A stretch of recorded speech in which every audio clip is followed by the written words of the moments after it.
Hello, and welcome back to the Sweet and Spicy Podcast. My name is Kate. And I'm Cecily.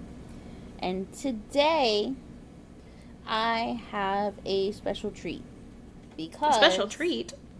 yes.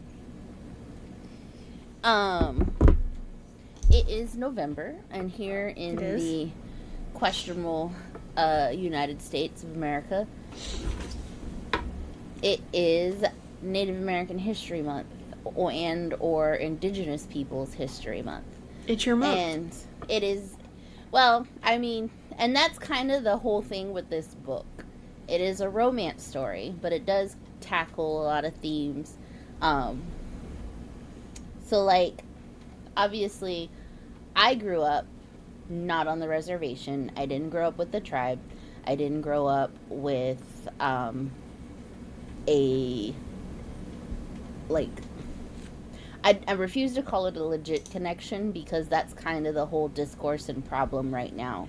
Is that for those like me, because I do, my grandmother on my dad's mom is 100% Cherokee. I know everyone's like, oh, everyone's Cherokee, but my grandmother is 100% Cherokee. She has passed, but she's 100% Cherokee, and her husband was um, Lakota, Oneida, and German. So he was mixed, but that's the history on my dad's side. And my dad grew up on the reservation at Standing Rock in its original location, prior to its move after they flooded the original one and moved them all over until he was about 6 or 7. Both of my grandparents went to an Indian college, as it was called, and my great grandparents went to residential schools. Um, because of all of that and how they grew up, there was not a lot of opportunity there. And the majority of my dad's side of the family, not so much the Cherokee, but the majority of my dad's side on the Lakota reservation, um, for a while there, they kind of denied their heritage, and that was because of what they went through at the boarding schools and everything that went along with that. And so growing up, I knew what my ancestry is. I knew what I was related to, but I didn't really know and I didn't live the culture. And now in 2019, I did go to the reservation for a funeral service for my great uncle who served in World War One as a code talker, because obviously a big part of our contributions has been military service, particularly the Navajo code talkers in World War II, but they actually had the code talkers prior to that in the First World War. Um, and he was one of those. And he was poisoned, and that was before we could even be considered legally citizens of this country. And I know the largest serving minority in the United States military are Indigenous people. It's a warrior's path, and it's something they're proud to do. My dad served. So, like, I know about it, but, when you try to connect with things like that, then you have people who tell you, well, you're not Indian enough because you didn't grow up on the res and stuff like that. And that's a very hard thing to come to terms with because, no, I didn't. My dad moved states away because he wanted to raise us differently and raise us different in a better living situation because the reservation he's from is one of the poorest ones in the country. So it's always been a bit complicated because growing up, I've always heard all the jokes, all the nonsense. I can't even count how many times I've heard the shitting dog naming your child. And I'm just like, in what universe is that supposed to be funny? Because, like, it's just so overdone and overplayed, and it's just like, ha ha ha, yes, that's how the name came to be, whatever. But It's you like it was know, funny maybe the first time, maybe the second time, not so much maybe anymore. if that, Maybe. and that's only on a good day.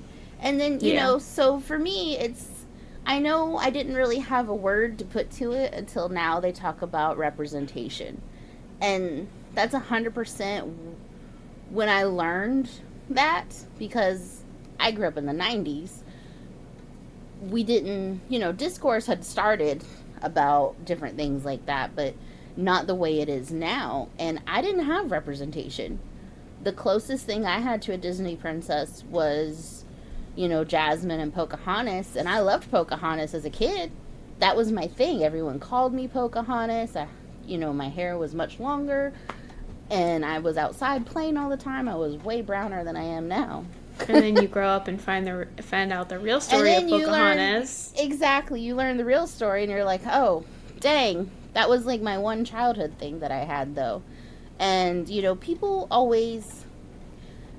And obviously I have a mixed ancestry because my mom's side of the family is, we're talking Scotch-Irish white, mostly Scottish.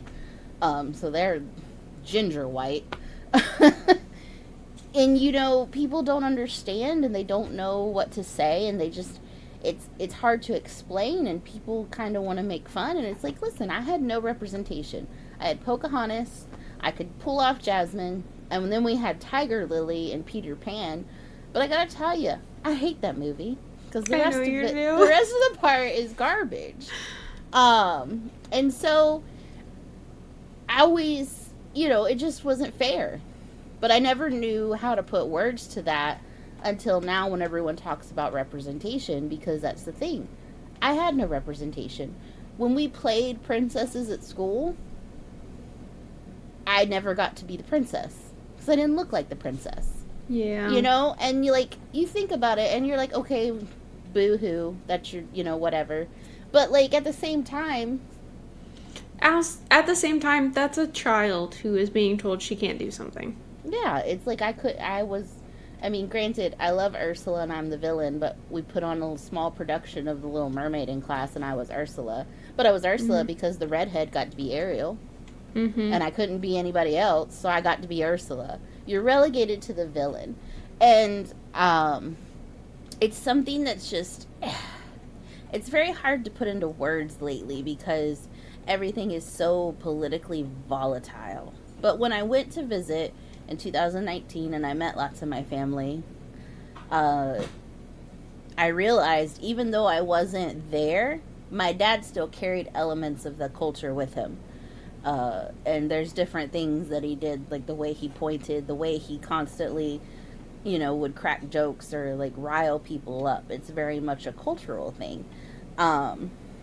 And so it's like I was more connected than I thought I was. And so I was on TikTok the other day, and I know, listen, sometimes it's random. And it was a video of Indigenous authors for Indigenous Peoples Month. And I was like, heck yeah. So at first I was looking just for some other reading material because, occasionally we do read other books than just smut books. We do, and we actually do enjoy... I read a lot of comic books. And graphic novels, and Cecily reads some self-help books, which is wildly strange to me. She's both ends of the spectrum. If somebody comes up and starts recommending her self-help book, she can be like, oh yeah, and then if somebody comes up and starts recommending her smut, she can be like, oh yeah, that's I like to work with myself. I'm a work in progress. I don't always listen, but I'll read about it. So one of the recommendations was a book called Love is a War Song, and it's by Danica Nava, and she is registered, what was it? I want to say the right tribe. The book is about a Muskogee character, but she is registered Chickasaw. I was going to say Choctaw, and I was like, that's not right. She's a registered Chickasaw, or enrolled Chickasaw, but she wrote the book from the Muskogee viewpoint because she set it in Broken Arrow, Oklahoma.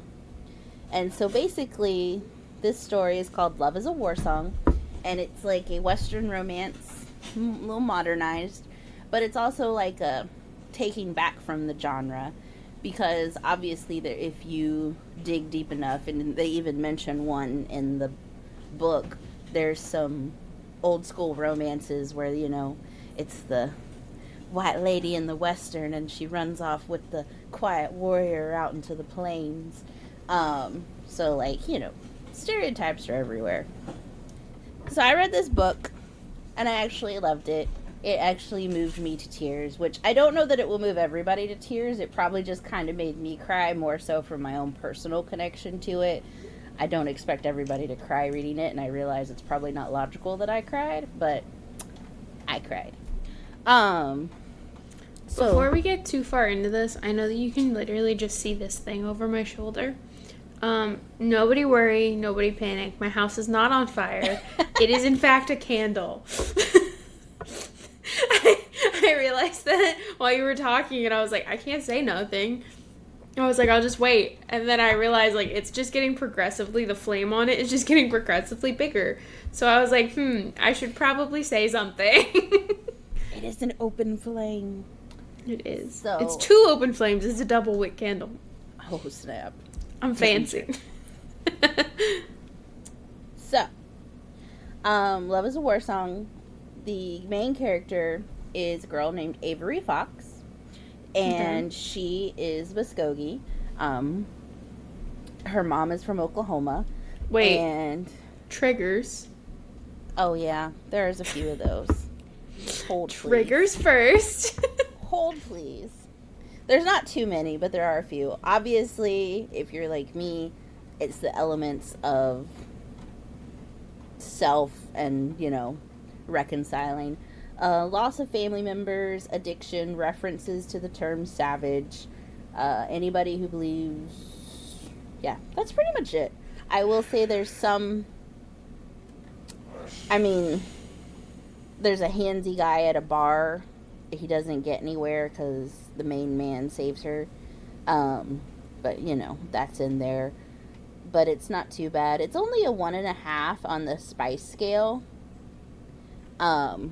It does have spice, but it's definitely slow burn, tension, but it's good. Mm-hmm. It is written really well. So the main character, Avery Fox, is Muskogee, but she, like me, she didn't grow up out there. She doesn't even know anybody because her mom and her are just off on their own, and her mom is her manager. So it's a real momager Kris Jenner situation going on here. Mm-hmm. And she's a singer. She's a songwriter. But she's been working, like, ever since she was a child.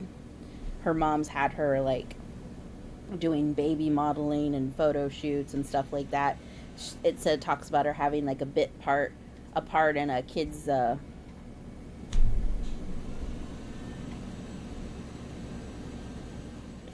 you hear that? He is. This. She has, like, it talks about her having, like, a part in a Disney musical. Mm-hmm. So it ties in some different things. But right now, she's currently, they've wrote a song. It's not even her song, but it's called I Need a Warrior Tonight, which the author, from what I'm understanding from the author's notes at the back of the book, this is, like, an idea she had bits and pieces of, and her husband helped her put together, and it's an actual clip on YouTube. So it's, like, a catchy, like, electronic song called I Need a Warrior Tonight. And they're capitalizing on the fact that she's Indigenous, but they're not honoring the fact that she's Indigenous so much. Yeah. And she didn't even write this song, but it's really popular.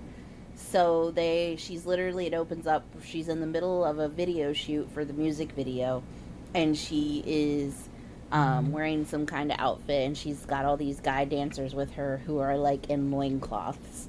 So it's, like, the epitome of stereotype going on, and she's going to be posing on the cover of Rolling Stone. And they pose her in, like, similar to the outfit Cher wore back in the day with the headdress. They put her in the headdress, they put her in, like, a rhinestone outfit, and what they keep telling her, because that's kind of the thing, is she's trying to find her voice, because she's always just done whatever her mom says and the agent says and all this other stuff. Momagers get that way. Yeah. So she's just like, we're taking it back. This is reclaiming the narrative. However, it doesn't come out that way, and naturally, she's getting canceled, like big time. Everybody's freaking out because she's in the headdress. Because for those of you who don't know, headdresses are not worn by every tribe. Every tribe is not the same. Their languages are different. Their stories are different. I mean, there can be similarities in a lot of things, but it's still vastly different. It's vastly different languages, everything. I mean, they were essentially self-governed governments within themselves. Yeah, and then there were the ones, even the ones who were connected and worked with each other, they still had differences and things. I mean, you do have, which a lot of them don't even teach this anymore, but the Iroquois Confederacy was a group of tribes that had a governing system set up, and they actually based some pieces of the American government system off of that, but they don't like to teach you that no more because they like to take all the credit. But that's besides the point. So, Cecily is gonna get off of the soapbox now. Mostly. Mostly. So she's gonna step up every once in a while. She's supposed to be going on tour with this rapper and be his opening act. And they keep telling her, just pay your dues, do this, and then we'll use your songs. Because she hasn't even written these. And she's like, I wrote these songs. They're good. They could be better, but nobody will even listen to them. So death threats come in. People are canceling her. Is she even Muskogee? Calling her a pretendian and all this other stuff, which you've probably heard different cases, like with, what's her face? Elizabeth Warren and different actors who have claimed. There's a lot of different actors and people over time who have claimed, like, a touch of some kind of indigenous heritage, but they've been unable to prove it. And then that in itself is problematic.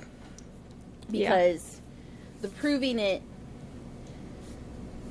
like, there's some tribes that require what they call blood quantum. So you have to prove how much blood you have. Other tribes, it just goes by, like, your mother and the with the Cherokee, they were a matriarchal society, so it was through the mother. So in my case, it would be through my father's mom, because my mom was white. But in the other, it just depends on the tribe. So that's what goes on, and she gets, like, blasted canceled. So her mom's like she's literally got death threats. So for her safety, she decides to send her to Broken Arrow, Oklahoma, where her grandmother lives. Okay. Which Avery doesn't even know she has a grandmother. She's like, we have family? What? Her mom's never spoken to her mother in years.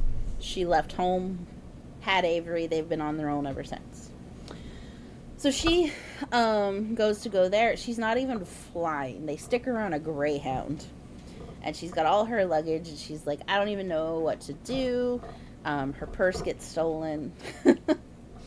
So she has no phone. It very much gives Hannah Montana the movie. I was going to say Hannah Montana the movie. It is, but very the much. difference is that Hannah Montana was tricked by her father into thinking that she was going somewhere special, when in reality, she was going to Tennessee. True. To see her family. She knows where she's going. But it is similar to that, and the author does say she loved, like, My Friend Flicka, the Hannah Montana movie, and Country Strong, which, anything with music is my thing. I love music, so I could appreciate that. So, same. She goes, her purse is stolen, she's like, oh my god. She greets this older lady who comes to the bus stop thinking it's her grandmother. It was not her grandmother, and this guy, like, laughs behind her, and she's like, God, he's hot.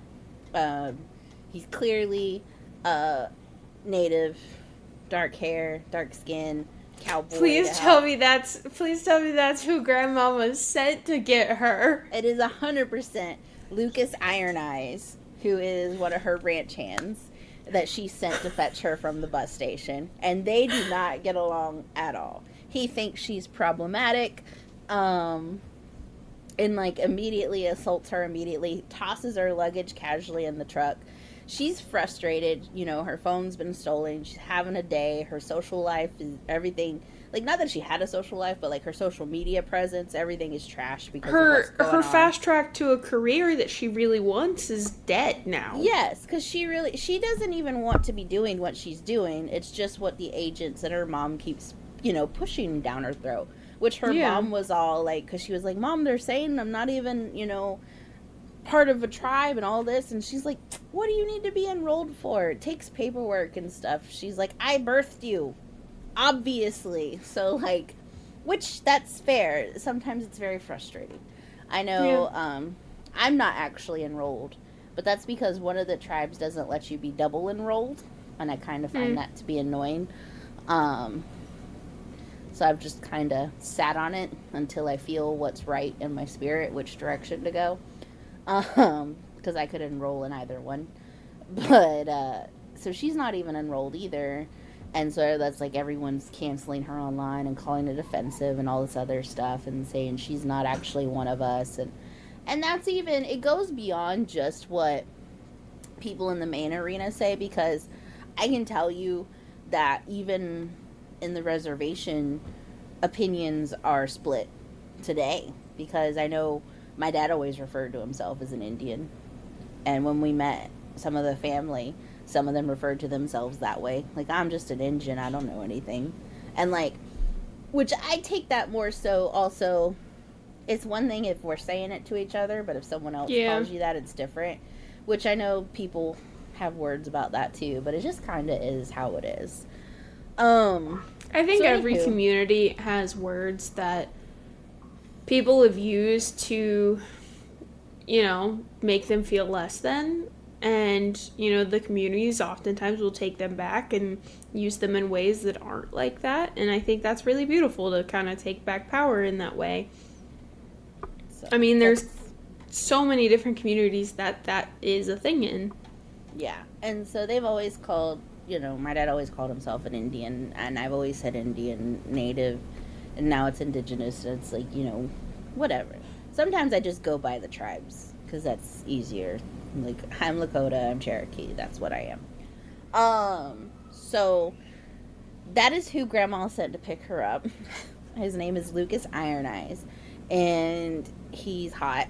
Cowboy, but she gets mad at him because he just throws her luggage that she got in a brand deal, and she's like, I'm gonna have to pay for that. And she called him a dirty cowboy because she just kind of snaps, and so they kind of have like a little fight immediately in the car. And then he's like flipping radio stations, and Garth Brooks comes on, and she doesn't even know the song. It's the dance. Like, she only knows Friends in Low Places, and he's like, you don't even know Garth Brooks? And then her song comes on, and he, like, immediately turns it off. He's like, what is that?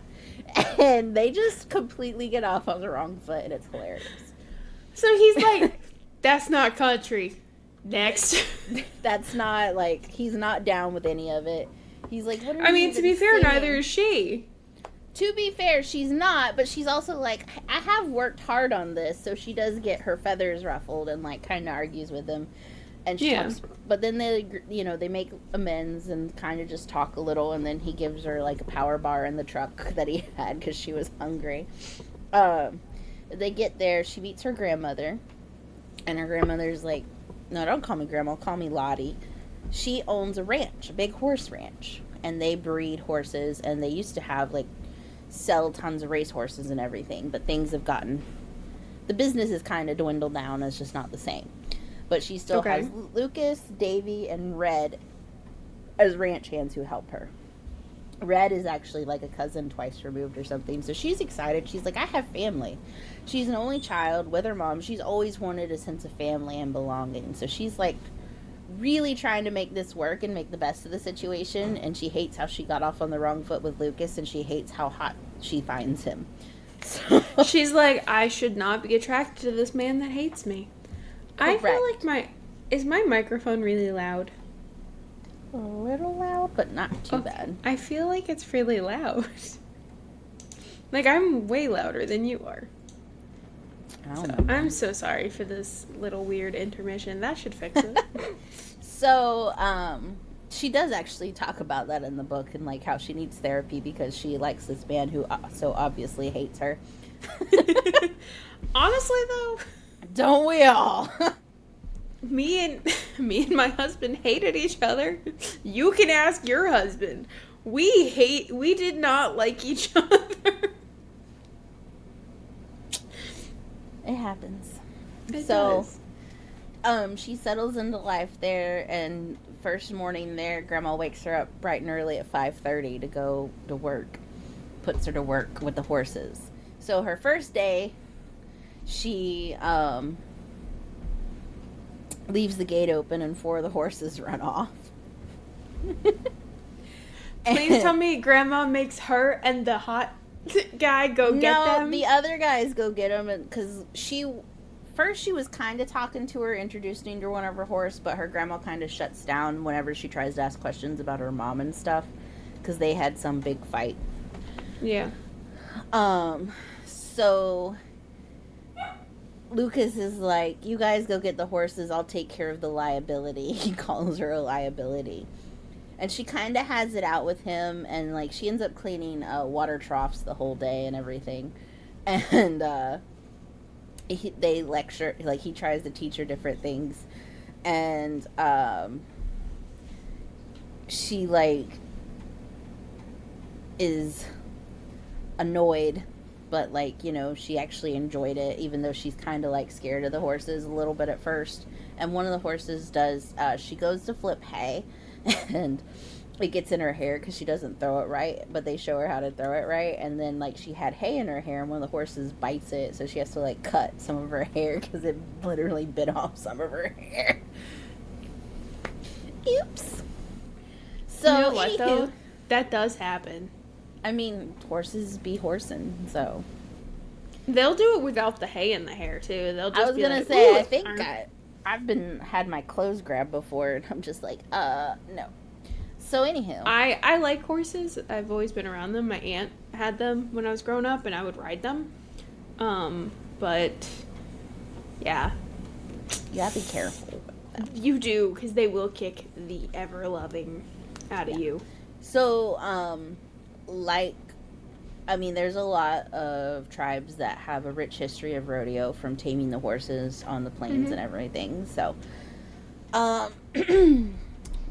so that's how that goes. And so after that, Grandma decides that she can be on kitchen duty, so she has to kind of learn how to cook. She said, I can't trust you with animals. You're going to kitchen. And then she also has her going through the attic and, like, finding things of value that they can sell off because the ranch is in trouble. She's going to lose the ranch. Oh, no, we got Hallmark. When she first pulled up, there was a car there, and Grandma's got her shotgun firing it at the guy, telling him to get off her land. And she's, like, not wanting to get out of the truck. And Lucas is like, damn it, I thought they hit the bullets. And then when he comes around, she had spares. Because Grandma is not only a badass horsewoman, but she's also a really good shot and all of that. And she's well known throughout the state of Oklahoma. Grandma is a cowboy in her own right. Yeah, Grandma's legit. So, it's kind of Grandma tense. said, you want to play with me? I got you. We'll play. Yeah. So she's like, oh no, we have to save the ranch. And, like, she offers to just give her the money. And of course she's too proud for that. So, she has to go to the store, and her and Lucas end up talking some, even though they keep having all these rough instances. He finally agrees. She's like, what if I help you? Because he has an idea to turn the horse away from the studying and different stuff for racehorses and do horse therapy for troubled kids. Very popular, lots of grants, easy thing to do. So she's like, well, how about I, like, help you back that as, like, an investor, and you teach me how to be an Indian. So, like, he gives her lessons, because, like, he told her something about what time the sky was. Okay, so there's a really cute part. She can't sleep. It's the second night, because the first night, she fell asleep immediately from her long day on the bus. The second night, she couldn't sleep, even though she had spent the day cleaning everything. She has no phone, because her mom's like, well, I'll send you a phone when I get one. Because she's all whatever about it. So, she goes out wandering in her nightgown, and she's whistling while she's walking down to the bar and whistling a tune. And she gets grabbed, like, a hand over her mouth and pulled into the barn immediately. And it's Lucas, and he's like, what are you doing? She's like, I was just walking. And she's like, we don't whistle at night. That was like Indian lesson number one. There's a big reason you don't whistle at night. There is. And it's not just those cultures. There's other cultures that talk about not making too much noise at night, but especially... No, the Appalachian Mountains, don't do it. Yeah. But especially with Same the tribes, premise. don't look out your window at night. Nope. Don't be whistling. Don't be drawing attention to yourself because you don't know what's going to be out there. And so they actually do hear something because, like, the horses get spooked. And he's like, now look, it's probably, I think he calls it a columwa or coloma. It's whatever their word is for some kind of creature. I know in some of them they have the skinwalker and different things. But so she spends the night in the stall with him because he's like, I'm not leaving this barn. He's like, refuses at, like, you don't know what's out there. Look what you've done. And so she was going to go, and then they heard something thud against the barn wall, and she's like, okay, nope, I'll stay. But she's in, like, a little nightgown, and, like, he's like, why are you out here dressed like this? And she's like, I didn't really think about it. It was just pajamas, and I walked outside. Because Luke is obviously, he's not blind. No, he cannot deny that she's beautiful. And, so they have, like, a nice little night just kind of chilling and talking. So in the morning when he talks about, you know, the sun's coming up, you need to get home to the house before, you know, Lottie thinks something weird happened because she warned them all, don't mess with my granddaughter. Lottie said, if any one of y'all touches my child. Yeah. So, this gives, like, okay, so, sorry. This very much gives, like, the forbidden, like, thing, right? But specifically, there's a trope in a lot of, like, sports, like, hockey, you know, things where it's, like, they date the coach's daughter. And this feels very, like, I'm dating the coach's daughter. Fair. Because it is his boss. Because you don't really see that I'm dating my boss's daughter or granddaughter very often. Like, it's sometimes. A lot of times it's the Hallmark feeling ones. But it is hilarious to me when it gets to that point of, like, I'm not supposed to do this. Yes. That's and yet I can't stop doing this. Yeah, he's very much attracted to her. Can't help himself. And, like, because she's like, am I imagining it? Because she feels like he's, like, touched her, been close, or, like, looks in his eyes. But she's like, I also don't know. It's been a year since my last boyfriend. Who knows? Also, this man doesn't like me. Exactly. She's going through it. Baby girl is going through it. And so, in the morning, he's like, we need to get you back before your grandma discovers. It's about 5-something. And she's like, how do you know what time it is? And he's like, oh, the color of the clouds. And she's like, really? Oh, yeah, they are kind of like purple. So that means it's like 5 o'clock. And he starts laughing at her. And he's like, no, I gotta watch. He's like, we're not. He's like, don't. You're too gullible. Don't be into all this. Like, we're not all shamans and shit. So. He said, we're not Amish. We have technology. So, yeah. And that's the thing, because it's like, everybody usually, I know, will try to, like, he's like, don't be acting like that around the elders. They'll razz you forever. Because, and that's true, because I know I said something to one of my cousins up at the reservation one time, and they looked at me like I was nuts. So they're like, nah, that is not a thing. And it's just like, you assume, but it's like, we're just normal people. Yeah. So, that was really entertaining. So she sneaks back, and then he helps her go to the grocery store, and his mom sees him at the store, and he hasn't seen his mom as ages, and she assumes that's his girlfriend, and she convinces him to come to his father's birthday dinner, and Avery's like, yeah, sure, like, I'll help be a pretend girlfriend, and he's all sullen about it. He wants nothing to do with his parents. Oh. But he's like, fine, we'll go, but, you know, don't learn how to bake a good cake, because she offered to, like, bring a cake and everything. She's just very helpful. So, he's like, I want nothing to do with these two people. Yeah. And I'm literally only doing this for you because you're so excited about this for some reason. Yep. So, she, you know, things are progressing. They're working on that. She's reached out to her, like, financial advisor and different things, trying to get money together for this. And, you know, she's getting into a rhythm. Her grandmother takes her to visit an elder in the community, tells her to call her grandmother. She also tells her the proper Muskogee word for it, but her pronunciation's off, and she's like, maybe perfect that first. And they go to give her some food, and she's much older, but she still always likes to make belts for everybody, the colorful belts. So they take her some yarn she found in the attic. Well, she goes there, they get her fed, and she has a piano there, and she was like, oh, do you play? And she's like, oh, she asked her, is this the granddaughter? And it's like, yeah. It's like, do you play me something? Her daughter used to play for her, so she plays the only Elton John song she knows, which is Benny and the Jets. Just kind of gets through it, and then the elder is crying, and she's like, no, it's okay, that was my daughter's favorite song. She actually earned her spot in her heart. And later, her grandmother, when they left, told her, you did really good, I'm proud of you, because she's never let anyone touch that piano, because her daughter had moved back to take care of her, but she worked a night shift at a nursing job, and she got in a car accident and died. But she's never let anyone touch the piano except her. And then now she's like, you have to come back and play for me some more. So she's starting to really find her footing. And they go to dinner with his parents, and she's like, wow, it's like a very fancy house, everything. Apparently her dad is a lawyer, his mother is a lawyer. They expected him to be a lawyer. He refused to be a lawyer. It was always pressure because everybody's a lawyer or a doctor, although he does have a cousin who he points out is a dentist, not a doctor. But I mean, you still gotta go to medical school to be a dentist. Medical school. So that's wild, isn't it? You still have to go to medical school and then extra dental school. I mean, the same thing can be said for a mortician. You have to go through, or a coroner, you have to go through medical school. So, even though you don't work on patients, you work on dead bodies.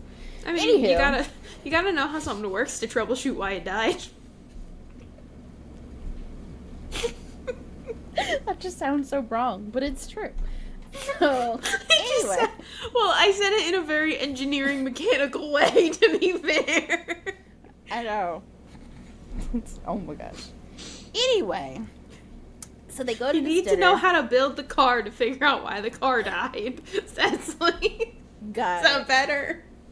So she realizes there's tension. She realizes there's all this tension with his dad and Lucas, and she's like, holy crap, this was a terrible idea. She's in the kitchen with his mom helping get the food, and her mom's like, I Googled you, you know. She's like, oh crap. No. And she's like, please don't break my baby's heart. He has his issues or whatever, blah, blah, blah. And she's like, oh. And because she's like, you know, what's going to happen when you leave and go back, and he's going to be stuck here to pick up the pieces. And she's like, I would never do that. Lucas is wonderful. Because she is legit attracted to him and likes him a lot. So they go back in to eat, and then his dad gets started again and talk about not finishing school and all this other stuff. And she's like, I didn't finish school. He's like, oh, well, I guess Lucas really did find his match. And she explained her long working hours as a child actor and singer, and how she did tutoring on set and got her GED and different things. And so he was trying to throw shade, and she was like, sir. Yeah, I am very successful, actually. Yeah, and she's like, and you make a living with that and all this other stuff. And she's like, you know what? We're leaving. Because she's like, I'm not going to sit here and let Lucas be abused by this. Have to listen to this. So they leave. And Lucas loads her into the truck and just, grabs her and starts making out with her. Someone defended him, and he, didn't know what to do about himself. So they're all like, I shouldn't like you, but I like you so much, and now you defended me, and you're really nice, and I really like you, and now I'm just gonna kiss you. Yeah. So that was hot fun. Were they still in the driveway? Yes. Of his parents' house? That is my understanding. Or wait. I can't remember if I think they pulled... Something like that, because he also does drive off, and then he pulls off, and they kiss again, even though they're like, this can't happen again, because blah, blah, blah, blah, blah. And, you know, what would the future be like? We're two different worlds, and all this other stuff, but it's still very much, they realize they like each other. It's the chemistry. The chemistry. So, the next They're thing like, we coming up... likey. Yeah. So Davy is there, one of the hands, and he has a girlfriend named Mary Beth, and they're getting married, and she's going to be there. It's the weekend. They're going to the honky tonk for line dancing and drinking. So she's there. She puts on, like, her heels and a halter dress, and she's like, I did not get the boots and denim vibe memo. But she's there, and they all kind of ditch her, so she just kind of gets drinks from random strangers and is hanging out. She twists her ankle. So then she's chugging water at the water dispenser. And this guy, like, tries to hit on her and tries to force her outside with him, and she keeps telling him no. Well, Lucas shows up and is like, I believe the lady said no. And, like, helps her out. And also, like, name drops her grandmother, and he's like, I don't want any problems with Lottie. I'm out. And it's like, haha. He's like, Lottie controls a lot. I'm gonna go. Lottie's got lots of guns. Lottie's a lot. Lottie actually had family ancestry. There's family beef with his family, and like she shot one of his uncles in the ass with an arrow. So hilarious. That Good kind for of lore Lottie. is amazing. I actually have my great grandmother had multiple husbands, and one of which tried to marry her to steal her land allotment, and she got in a fight with him and tried to drown him in the river. So Good on your family. The feisty comes by, honestly. I was gonna say, hereditary. you get it, honestly. I very much do. The spicy comes so naturally. So anywho, My very calm until you cross the line comes honestly to me. But, like, you go full spice, like, right away. I'm one of those spices that build. yeah, no. The spice is always there. I kind of feel like You are a habanero. the burner is always on, and just sometimes I crank it up to high. Carolina and boil Reaper. and bubble over. Habanero. Ghost pepper. The spicy is always there. And it's just like, activate. So anywho, he leaves her alone. Lucas saves her. And he's like, unless you wanted to go with him. And she's like, no, I did not consent to that. He wouldn't leave me alone at the water cooler. So Lucas carries her because her ankles hurt. And it's all like, oh, but it's, you know, they can't. So anywho, they've come up with this idea to have a big fundraiser because she found out from her financial advisor she's wealthy on paper but not actually wealthy. She would have to like sell off her stuff and her house and all this other stuff. So she does, what they do is they crowdfund. She's wealthy on paper. Is mom taking like way too big of a cut of her No, money? mom's actually only taking 10%. So Oh, okay. Good for mom. she's just, you know, she has a Good house. for mom to actually not be a shitty person. Mostly. Mostly, because honestly, putting your kid into Which some that, of it, I think, is her own traumas. So it's kind of, you know. So anywho, she's like, I don't have the funds to just do it, but we could do this, like, cool fundraiser, da-da-da. And he's like, you could perform, because she sang for all of them at the piano at the house, because apparently her grandmother plays piano. She's like, I didn't know music even ran in the family. So she sang a song she had actually written, and everyone's like, that's really good. And because he made a comment at one point about the Warrior song, and she's like, I didn't even write that. Like, that's not who I am as a singer.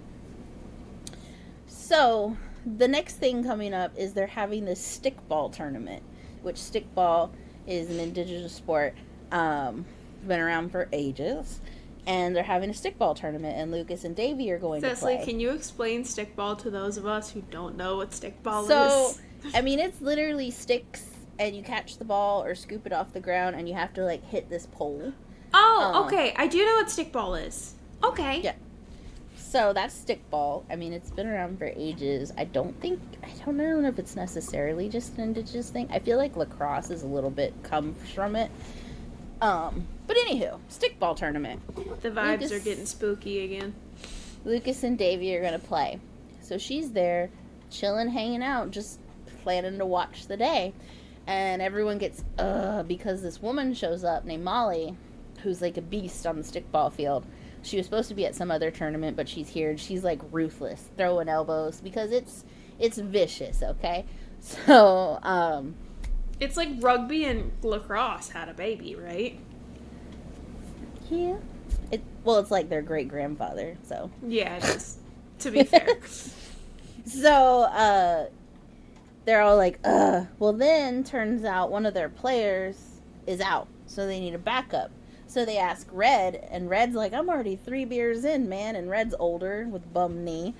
Nope, and she's like, and so the chick who showed up, named Molly, is like, what about you, pop star? Because they played her song, and were like making sexy dances and gestures at her, making fun. And she was like, oh God. And then, I'm like, what about you, pop star? She's like, fine, I'll do it. And Lucas is like, this is not good. So they're like, all right, we got a green player, we got a protector. He puts her on the goal with Davey and a couple others. And they put her at the back, like trying to make her see as little action as possible.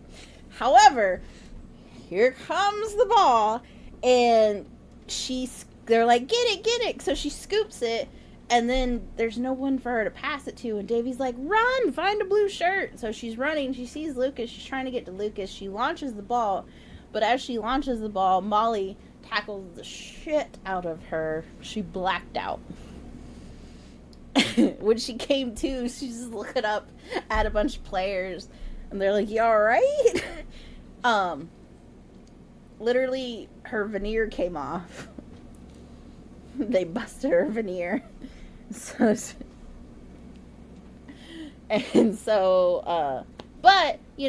Molly was actually, like, chill about it, told her, stick it under your tongue until you get to the dentist or whatever. She had earned respect. She's got her ass handed to her, but she did earn respect. She took it like a champ. So they go, and Lucas calls in a favor to his dentist cousin to fix her tooth. And he's like kind of looking at her and looking at Lucas, and he's like, okay, I see this. And says one of my favorite words, which this is another thing. My dad has always called us a shit ass. And Justin was like, I've never heard that before. And I was like, really? I was like, we've always, like, that was the thing. Like, if he was really annoyed with us, it's like, someone's being a shit ass. I found out, I mean, it could be others also, but like when I went to visit family on the res, it was a common word. And then Reservation Dogs, one of the TV shows, they were calling them shit asses. And I was like, it's just it's a thing. And so I do it too when people piss me off now, is I call people a shit ass. Which is, as we discussed with my spice, frequent.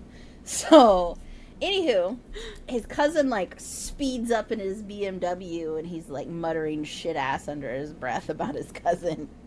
But anywho, so he fixes her tooth, and she's like, asks him if he's busy, next Friday or whatever, and he's like, why, you want to go out? And he's like, we're having a fundraiser, like, you should go, tell everyone. He's like, I'll be there. And he's like, all approving of Lucas, because, like, how he is, which, I did forget about that. Lucas explained, after her whole defense of him, that he has dyslexia. So math, reading, like, he had struggles with it, and no matter what he did, his father was hard on him. Mm-hmm. And so he he played more sports than he did other stuff. And with his struggles, he had a football accident, or track, one of the two. He had an accident, got addicted to painkillers. He did a stint in rehab. They actually sent him to Lottie to live there and get his act together. So that's why he wants to help troubled youths, because he had struggled with addiction, which and that's is a why big he's thing. Struggling so much with the fact that he's like attracted to her because Lottie told him not to touch her, and he owes She's a been lot his to support Lottie. for years. Yeah.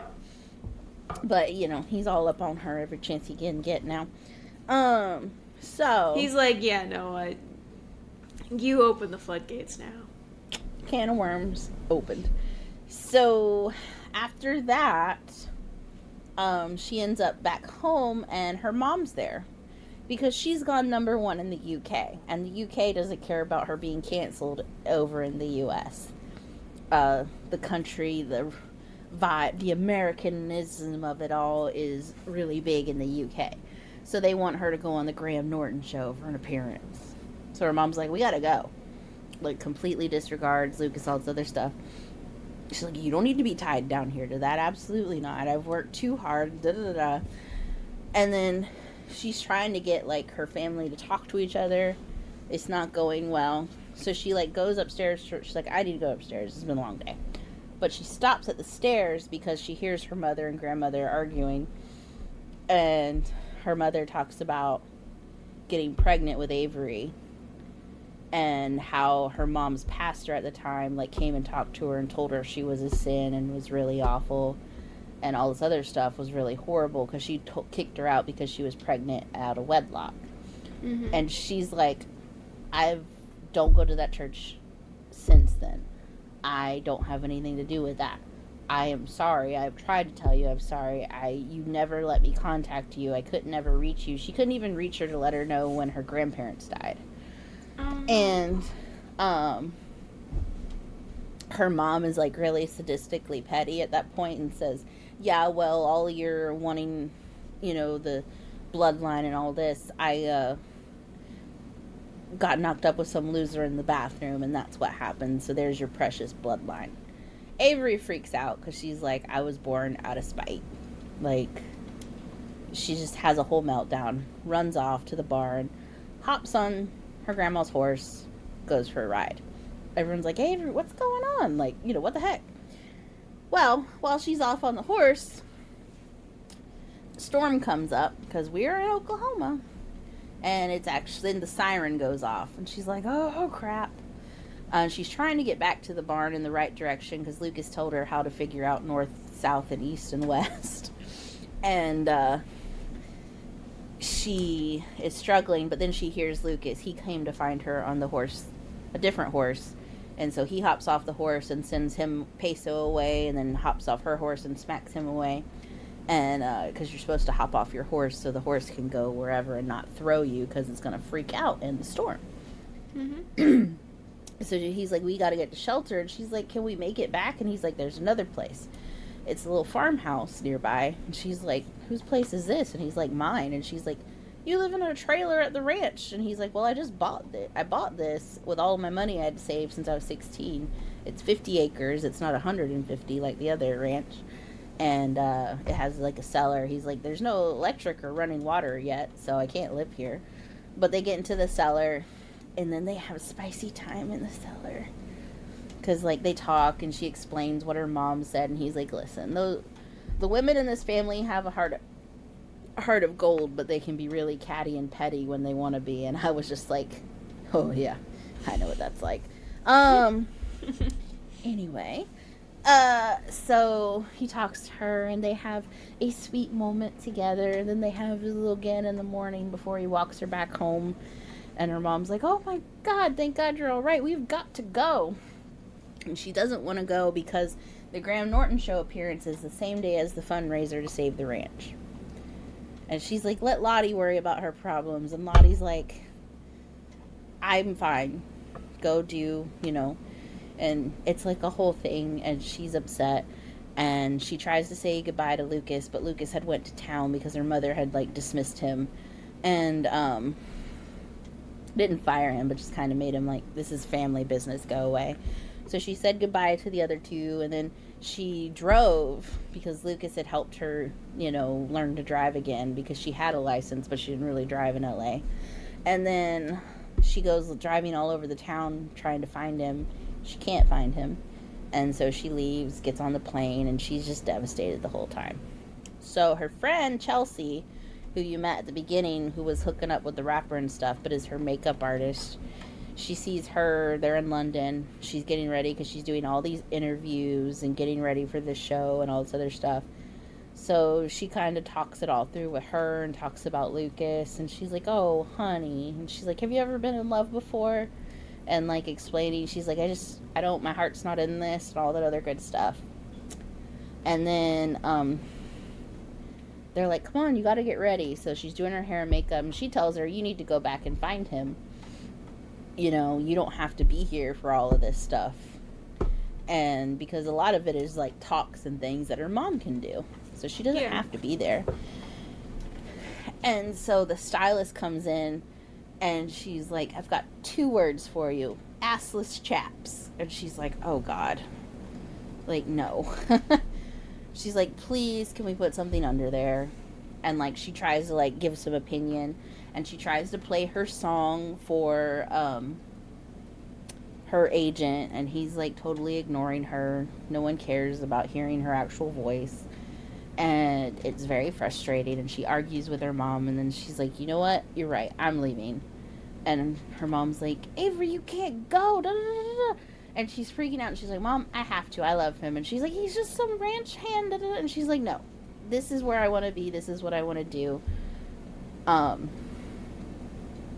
Just manage and tell them I had to leave. And she's like, her mom is, like, really frustrated with her, and then she's like, well, you're number 1 here, so I guess they always will want you for now. And so her mom basically kind of gives her the blessing to leave. So she, like, screams really loudly about, oh God, we need more toilet paper in here. And, like, acts like she just got a freak stomach accident, and then rushes out, hops in a cab to the airport, and flies, like, 15 hours to Oklahoma. Because while she was sitting there, the whole reason that got started, too, was she was on her Instagram, and Davy's girlfriend had messaged her about how sad Lucas was, but how proud they all were because they were so close to meeting the goal on the fundraiser, and she shared it on her stories. But that's the other cool part. Her image was starting to change because a journalist went and interviewed the stickball tournament and talked to Molly and was like, was Avery Fox really here playing stickball today? And they're like, yeah, took a hit like a champ too. And they start talking about her, and she's like, she is Muskogee. What about the claims of her being, a pretendian? And she's like, are we Indian enough for you? And, like, they're making it funny, and she's like, nah, she's one of ours. And so it kind of helps reverse some of the opinion, because everyone's kind of like, hey, you made a mistake, but you're still one of ours. So it's like helping turn the tide of public opinion, even though girl totally smashed her to the ground. She earned that, though, to be fair. She did. And that was the other thing in the truck leaving, too. Lucas is like, well, you earned Molly's respect. And she's like, enough so they won't play my music and make fun of me. And he's like, nah, they'll probably still do that, but it won't be so hostile. And that's he said it'll be done with love now. And honestly, that is peak how it goes, because, my God, the razzing is just, it is what it is. That's what we do. And, like, for people who know me, that's how I express my love, too. If I like you, I'm picking on you. If I'm nice and polite to you, then you should be worried, honestly. I think that's why me and you get along so well, like, when we first met, is we just straight up went into picking on each other. And it was like, what, we had hung out for, 2 hours? And then it was, picking back and forth at each other. We're like, friend. Good. This is good. Movie. So, that was helping turn everything around, because they were seeing that and talking about how everyone makes mistakes, but that doesn't, change everything. So she rushes back. Mary Beth picks her up from the airport. She has a baggie for her because she had reached out to Mary Beth also to make sure that Bessie, who is the elder they went to go visit, got to come to the show. And Bessie gave her one of her daughter's ribbon skirts and made her a belt and told her to wear it with pride. So she changed into that. which a ribbon skirt, lots of tribes wear them, and they're usually like a fabric skirt with a pattern of some kind, and then they have ribbons that are sewed onto the bottom. They make shirts for the guys. I actually saw a really cool, there's a designer that has made a ribbon power suit, and it's like blazer and pants, and it has the ribbons on the sleeves and the pant legs, and your girl wants it. I can't really afford it, but I want it. But anywho, so she gave her one of her daughter's skirts and told her to wear it with pride, and so she shows up, and Lucas doesn't know she's back, obviously. So they're like, we have a surprise for everyone, and she shows up to sing, and she's like talking and kind of talks about the mistake and everything, but talks about, you know, what she's really learned about to be part of the community and everything. And then she sings her song that she wrote, and is like eyeballing him, and he like comes down to the stage, and everybody parts, and there's this magical moment where he grabs her and kisses her from the stage, and it's like, oh yeah. Then they go backstage and are talking, and everybody's there, and her grandma's like, that was quite the display, and she's like, go on and get, before, you know, everybody harasses Lucas about that. They'll be making fun of him for years now. And she's like, thanks, Lottie. And she said, no, you can call me Grandma. I should have never told you had to call me Lottie. It's like, oh, so precious. That's gonna make me cry. I told you. So anywho, because Davy had also told her, like, wanted her to sing at his and Mary Beth's wedding. And she's like, if she really wants me to. So she ends up singing at the wedding. And they helped her with the language, so she remixed the I'm a Warrior song into Muskogee language. So there's like a extra bridge where it's done in that language, and it's like a whole thing, and it's really cute. It's a very good book. I figured it was nice to go in the not so spicy direction because it's been a minute, but also Indigenous Peoples History Month, and celebrate some Indigenous authors, because I have a platform. It's not a big platform, but it's a platform, and I'm going to use it a little bit. So I encourage you to read that. There's some other lists. I'll probably post a few more options for you to go read. Not all of them were romance vibes. I know if you saw the movies, Killers of the Flower Moon was a book before it was a movie. Several of the big movies that came out were books before there were movies that you can read. And just, you know, support things that way. But I 100% did cry. But like I said, it was just like, ugh. And it was really cute. And it's good spicy, because it's a tension with the burn, but it's some good tension. So, like, the spice is still there. It's just, I like how you judged me for having 2 slow burns with the tension and everything, and then we come back here, and now you have brought to me a slow burn with the tension. I'm just gonna say that this is unfair treatment. It is 100% unfair, but, you know, I do what I want. That's what it is. I mean, I probably was a little extra spicy. I'm gonna blame the moon for that one. Okay. But I did really enjoy this book. It's called Love is a War Song. Oh, I forgot to type. There's, like, the whole reason they call it the quote is, love is not a perfect melody that only happens when all the right notes and rhythms present themselves. Love is a war song, a battle cry, something to fight for, and I would fight for us. And it's like, it's beautiful. That is really sweet. I'm going to apologize for the people on YouTube who have, like, progressively just watched the light dim. Yeah, because, like, I could have done this, but this looks so bad to me. It's not that bad, really. It's very glowy. It's very Renaissance vibe, maybe. Or I could do this. I mean, I have freaking daylight light here. I could be blue. I could be blue. I could be green. I could be, like... I forget how it goes. I could be the sun from the Teletubbies. I just moved my camera. Oh my god. That is exactly kind of what that vibe is. So, honestly, that tracks.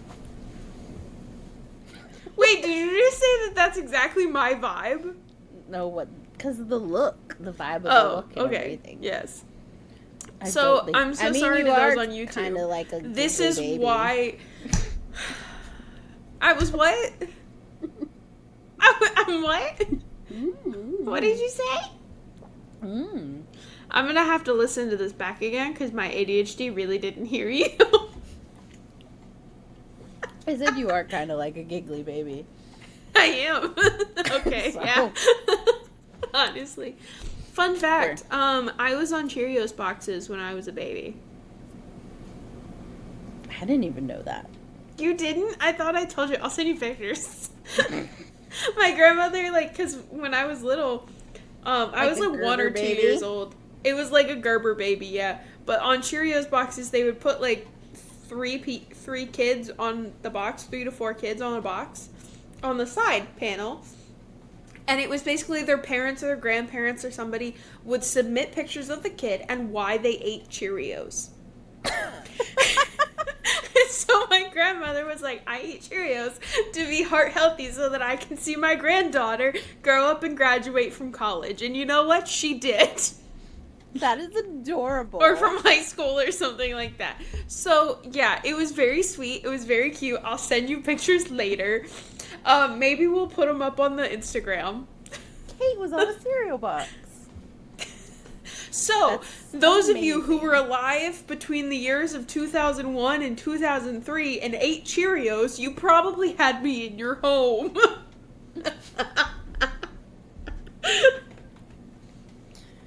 Anyway, if we ever had Cheerios in my house. Anyway, if you want to, yeah, my family still owns all of those boxes. Dad would still be here. Sorry, dark humor is how I handle my trauma. I'm sorry. I know that I make people uncomfortable sometimes with that, but that's the only way I know how to handle it. No, you don't understand. I saved a shirt that literally said, let me go talk to my dad real quick for you. And it's a Ouija board. I have so many of those in my cart because I can't decide which one I want.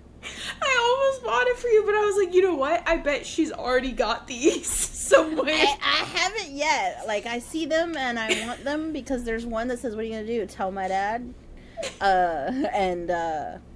Hang on, I can't come. I'm talking to my dad, and it's like a Ouija board, and it's funny.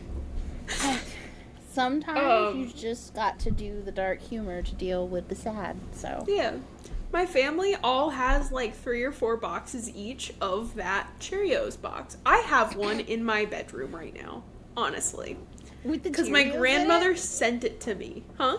Does it still have the Cheerios in it? Mine doesn't, but she actually does have boxes with the Cheerios in them. Yes. Are they still preserved?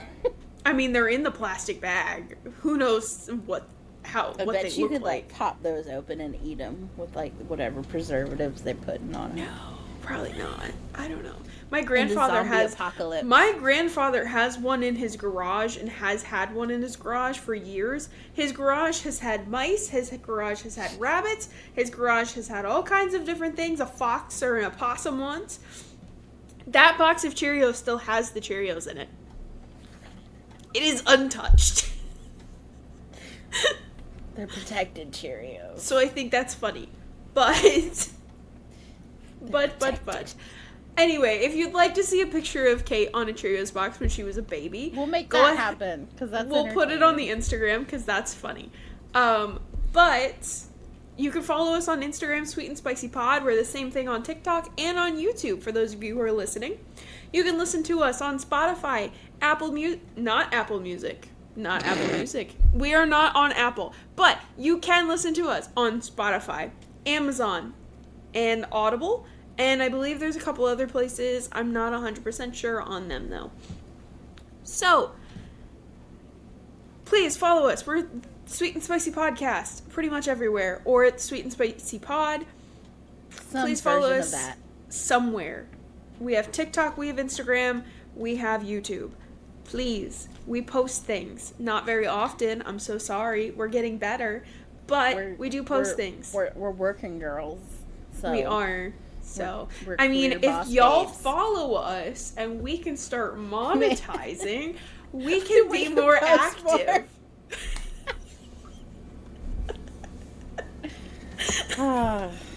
I'd love to retire from my real job. I would too. But here's the thing, I like my job. Most of the time. Yeah, most days I like my job, so. Anyway, But follow anywho. us, enjoy us. We'll see you next week with some specialty episodes. But remember, we are taking a break after that for the week of the Thanksgivings of the USA because families still do stuff with us for some reason. We haven't been excommunicated yet, mostly because they don't know about this podcast. Mine do, mostly. Yeah, my mom knows. That's about it. My grandmother asked me, and I said, "Listen, I'm not gonna tell you." I was like, "I love you I so don't much, think and I'll tell you anyone about really- my podcast, but not." Yeah, I don't what think it anyone is. really listens. I mean, my sisters do, but like, Yeah, you know, that's it. they Anyway, don't have to listen. If they just, like and subscribe, that helps. Yeah. yeah. Next week we have two books that we're covering. 2 books. They're very short. They're like little one shots. Essentially, they're 27 pages each. I was gonna read this one book, and then I saw it was only 78 pages, and I was like, ooh. And then I remembered about the Indigenous books, and I was like, winner. Nice. Next week we do have a special guest as well, which will be Justin. Those of you who have listened before, that is Cecily's husband. He is in a previous episode, and I did scar his brain for spicy books, and I'm okay with that. He asked for something really dark, and I gave him something really dark. He was not expecting how dark it got. He was not, but So, if you'd like to, catch up on all of our episodes if you haven't yet, and we'll see you next week. Bye!